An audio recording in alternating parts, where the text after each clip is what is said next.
Coming up on The World Today. Health experts in Brazil warn that hospitals in the country are on the verge of collapse. British presenter Piers Morgan stands by Meghan criticism after Good Morning Britain exit. Plus, one person killed in South Africa's students' protest.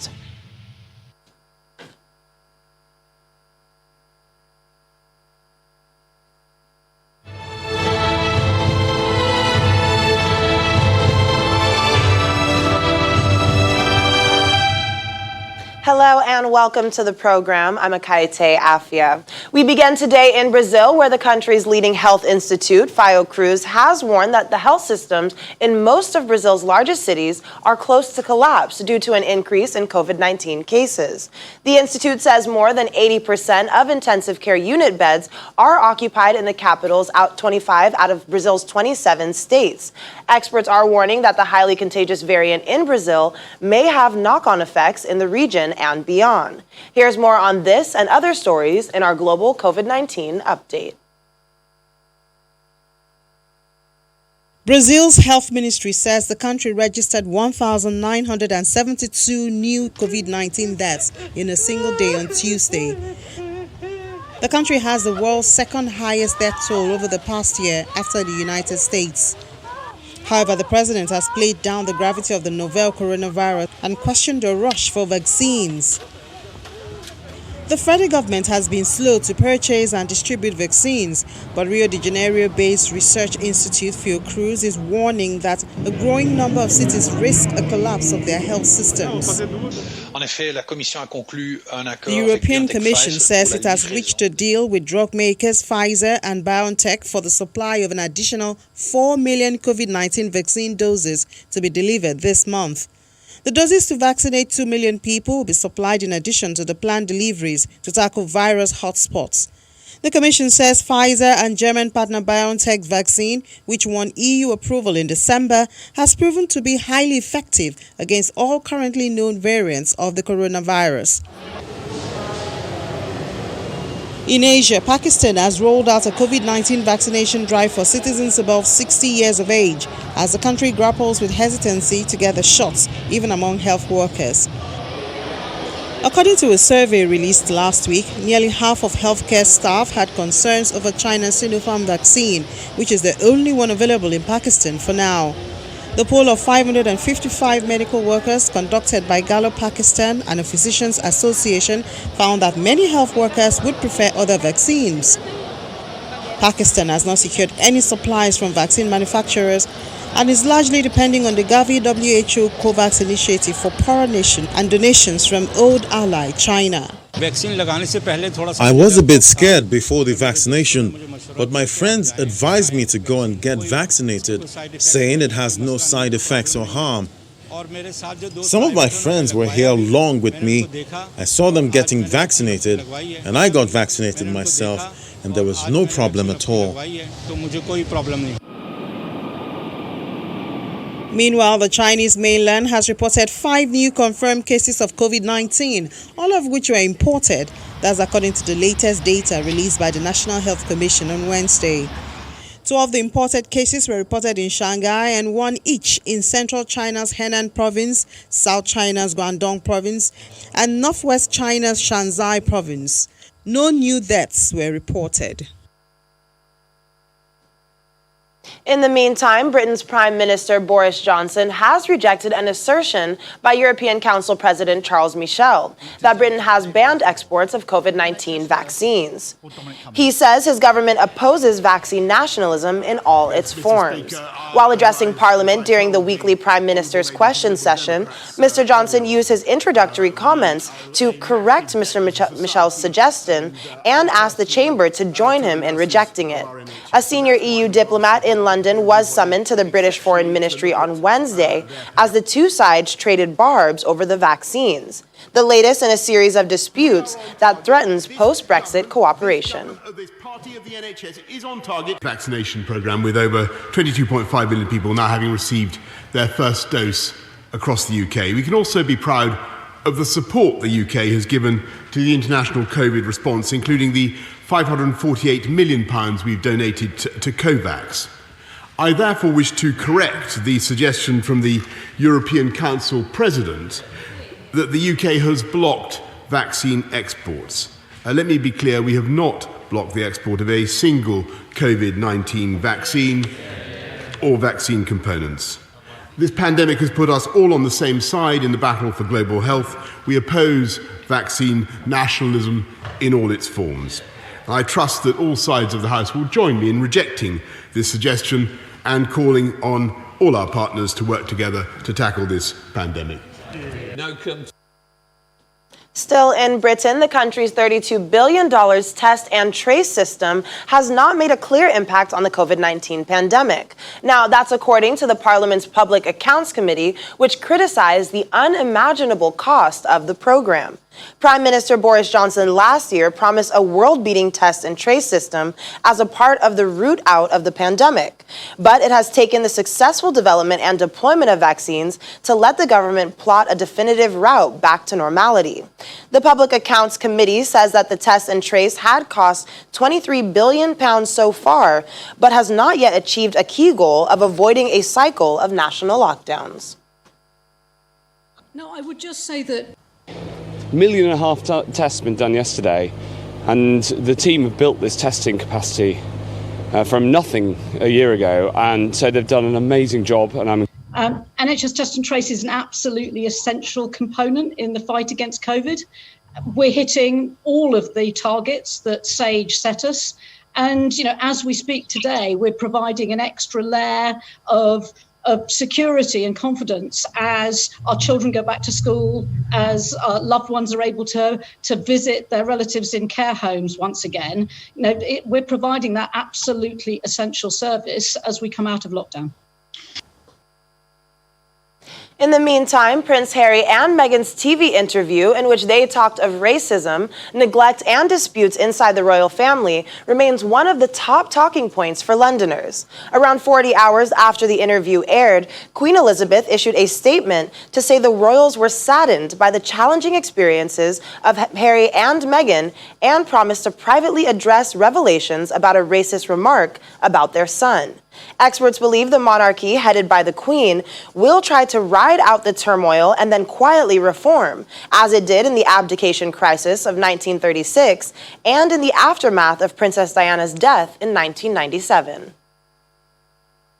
As possible, as diplomatically as possible, but the words, recollections may differ, is diplomats speak for we don't agree with her version of the truth.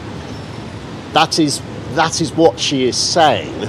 The point about a private and family matter is to try and say that this is between us to resolve.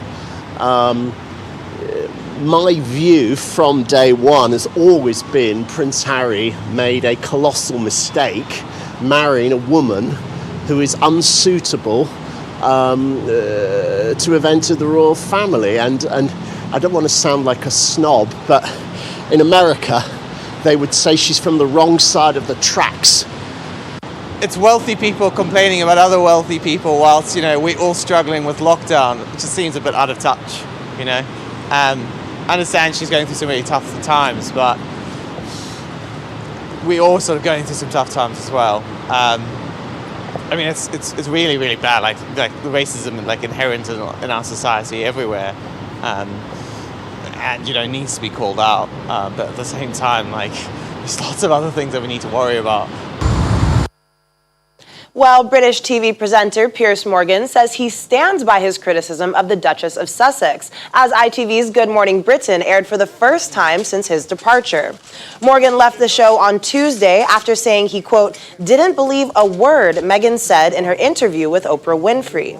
Ofcom is investigating his comments after receiving 41,000 complaints. It is also being reported that the Duchess formerly complained to ITV about Morgan's remarks. The titles that they gave you. So why don't you just bank the cash and stop trashing the royal family? No, if people don't agree with my opinion, that's... Well, let's get more on this story from our London correspondent, Juliana Olayinka. Juliana, how are Londoners reacting to Piers Morgan's departure from Good Morning Britain and his defiance in criticizing the Duchess of Sussex?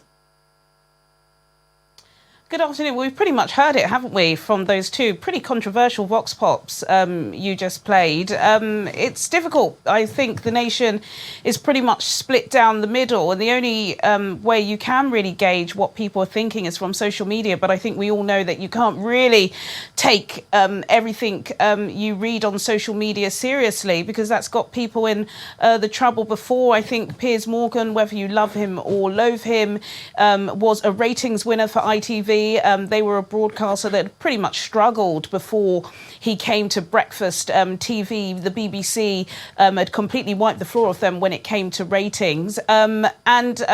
He spews trouble. He is very well known for this. This is a part of his character long before Meghan Markle came onto the scenes. He's been sacked from some pretty high-profile jobs for some pretty unscrupulous behaviour. But as you said, 41,000 complaints to the TV regulator. Meghan Markle, the Duchess of Sussex herself, is alleged to have put a complaint to the CEO of ITV on Monday, and it really stems not because of his opinion on Meghan, but his views on her suicidal thoughts and mental health. And ITV, as well as so many other broadcasters, are champions of, well, they say they're champions of, getting people to talk, and especially during this lockdown where mental health has been such a major issue. Some will miss him, some are quite frankly happy to see the back of him. Well, Juliana, are Londoners satisfied with how the palace has reacted to Harry and Meghan's interview with Oprah? Again, I think, London is pretty much Britain split down the middle. It seems like it's split down the middle, but there have been a couple of surveys, and I think the majority of people in this country are royalists. They are on the Queen's side. It's just that they are what some would call the silent majority. She did put out that very short, succinct statement yesterday at about the same time Piers Morgan quit. Some are saying too little, too late. And a lot of people not happy that they didn't use that statement to condemn racism even further. To echo one of those vox pops that we just played, this is a family matter, as they did say within their statement. They are going to resolve it within the family, but as we can see, the fallout is absolutely humongous. And I suppose, some people are waiting for the next chapter of The Crown, should I say. Well, Juliana, as we did mention earlier, that some experts do believe that the monarchy will try to ride out the turmoil and then quietly reform. So what's your take on this? What do you see the monarchy doing moving forward? Well, that's a £1 billion question. I'm not certain of what would happen next, but it has raised some big issues. I think, having a stiff upper lip and keeping quiet and carrying on is just not the times that we live in. We live in times where, bad news, good news moves fast. We are in an information society. In fact, some people would say we're in a post-era information society. People like to talk about their feelings. People like to get their feelings aired, and that's exactly what Meghan Markle and Prince Harry have done. And obviously we can see that the palace are not used to that. A lot of people as well have been talking, I would say quietly, for a few years about not exactly abolishing the monarchy, but definitely defunding the monarchy. We know that the Queen, of course, Her Majesty, is very elderly. She'll be handing over to her elderly son, Prince Charles. Is this exactly what the youth want? Possibly not. Again, if we go back to some of the surveys that have taken place over the past couple of days, the majority of people that are supporting Prince Harry and Meghan Markle in this country are young people. And of course, we know young people are the future. So I don't think it is going to be a case of keep calm and carry on. I suspect we are likely to hear about more fallout very soon. There's also those bullying allegations, aren't there, against Meghan Markle, which they will be investigating. And they did say that they'll be resolving this issue privately as a family. A lot to unpack there. Thank you so much for joining us, and do stay safe. Still to come on the program. U.S. Navy offers assistance to Equatorial Guinea after a series of explosions leaves hundreds of people dead. Stay with us. Thanks for staying with us. The police in South Africa have fired rubber bullets and stun grenades to disperse students at the University of Witwatersrand who are demanding changes to registration and financial aid policies. One person was killed, but it's unclear if it was a student or a passerby. The students in Johannesburg have been protesting since Monday, blocking roads and causing general disruption over alleged financial exclusion by the National Student Financial Aid Scheme. Officials say the scheme has run out of money and there's no budget available to assist new students to register for the academic year.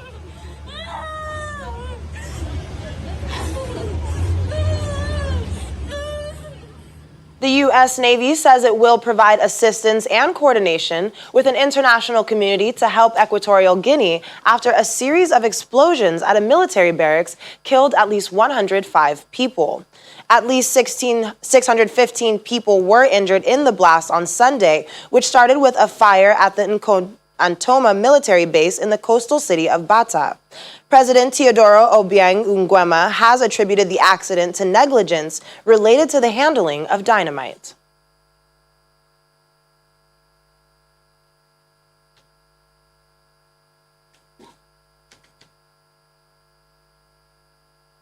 Well, here in Nigeria, the World Health Organization is again assuring the Lagos state government of collaboration with the state in tackling the COVID-19 pandemic.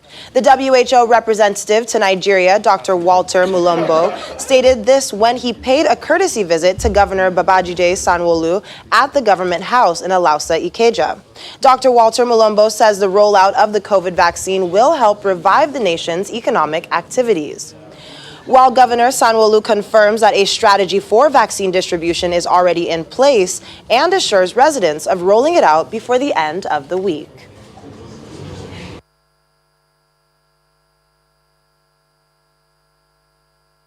Nigeria has gone through the first wave and then the second wave, and the new tools are becoming available.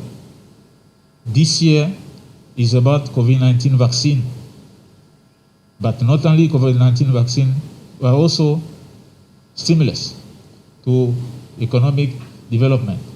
We are hopeful that with the rollout of the effective COVID-19 vaccine, we'll gradually start reopening our economy.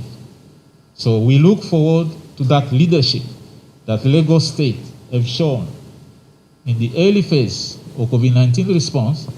We are looking forward to Lagos State to show the same leadership in rolling out the COVID-19 vaccine. Lagos has received about 507,000, doses of the AstraZeneca vaccine from the federal government. We're truly grateful that they can give us that number. We want a lot more, but us, we have a steering committee, a vaccine steering committee that we have put in place, which has both the private sector practitioners and the public sector practitioners, and they've designed a robust, vaccine implementation strategy, where they've identified various levels, of the economy of our citizens, and in what order we're going to be administering, the doses that we have. So I imagine that all of that plan, working with the primary health board at the state level, we will start, administering it maybe from tomorrow or something. They have their plan.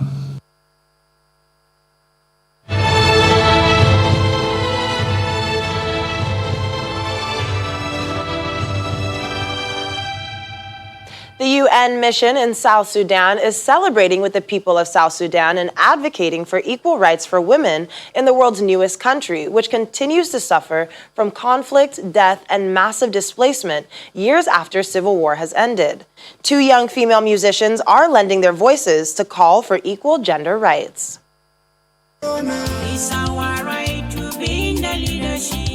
Two young women, Joy Mbaraza and Hipai Bena, are expressing their support for women's rights through their music.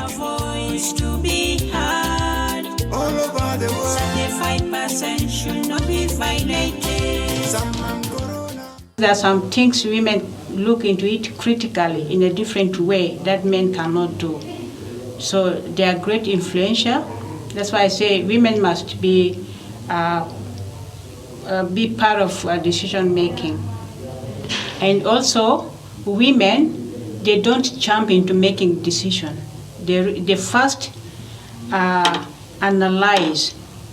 If I take this, if I make this and this, what will be the impact on the society, on my family? They first think critically before making decisions. So when women are included or taking part in making decisions, so you will see that the decisions that are going to make will be matured. Joy believes that music gives her courage to speak up and speak out to the young people of South Sudan on issues that matter the most. We can use music to talk about GBV. We can use music to talk about economic activities. We can use music to talk about the unity of youth.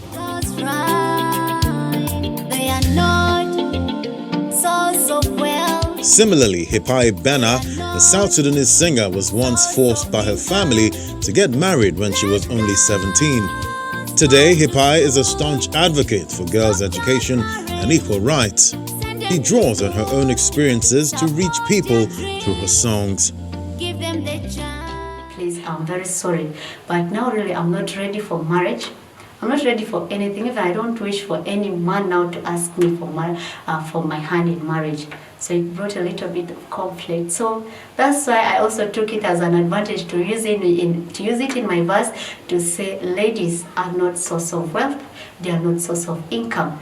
Leave a lady to achieve, like to really focus on what she wants to achieve in her future. On this year's International Women's Day, commemorated on 8th of March, UNMISS reiterates its commitment to doing everything in its power to empower women and support them in having an equal voice in the push for peace across South Sudan. They are not source of income. Let girls go to school. Stop child marriage. Send them to school. Support their dreams. Well, it's definitely always inspiring to see women fighting for equal rights for other women. That's all for the program today. I'm Akaite Afia. Have a great evening and stay safe.